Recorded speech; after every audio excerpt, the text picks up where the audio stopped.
And let's make one point very clear tonight, and this we send a message to the panicked isolationists, the legacy media mob, the radical, hate Trump Democratic Party. This conflict will soon come to an end after the president achieves all of his goals. Most of them have already been achieved, clearly outlined, consistently repeated from the beginning. The first goal, Iran will not have a nuclear weapon, and now they will not have one. As a result of the president's promise, here is the scary part that you rarely hear on other networks. The world's #1 state sponsor of terror was just 7 to 11 days away from reaching weapons-grade enrichment. That's for 11 nuclear weapons. In negotiations with Steve Witkoff, the regime stated that it was their God-given right to build a nuclear weapon.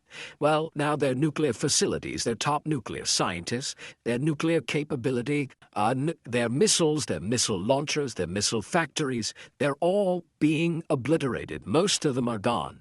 The imminent nuclear threat has been absolved thanks to the president and the brave men and women in our military. To top it off, by the way, they have taken out Iran's Navy, Air Force, Air Defense, military chain of command, and have been wiped out. One obvious goal is the 60% enriched uranium. That cannot end up in the wrong hands, which would be an existential threat to the U.S. and to the world.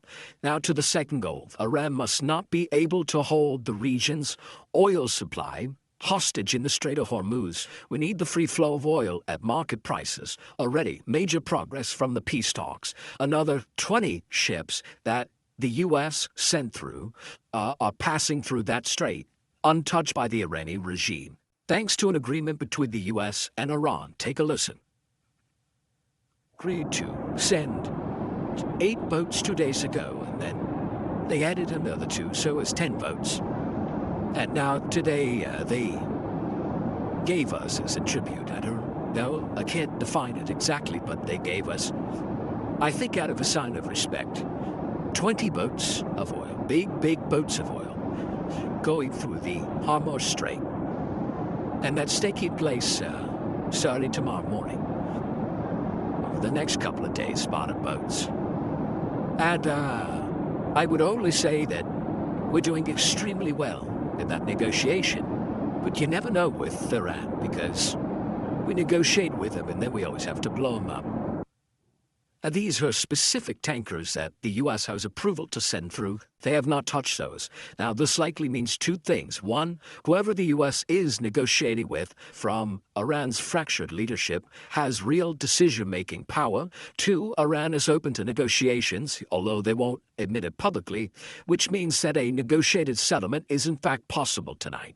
The ball, obviously, is in their court. On Truth Social, the president posted the following message, quote, and if I was them, I'd pay attention.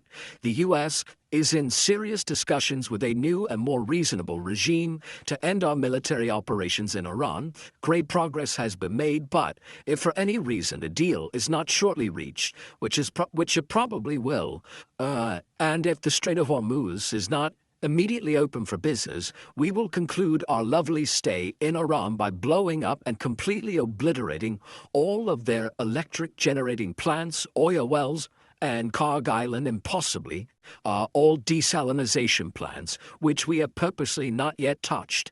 This will be in retribution for our many soldiers and others that Iran has butchered and killed over the old regime's 47-year reign of terror.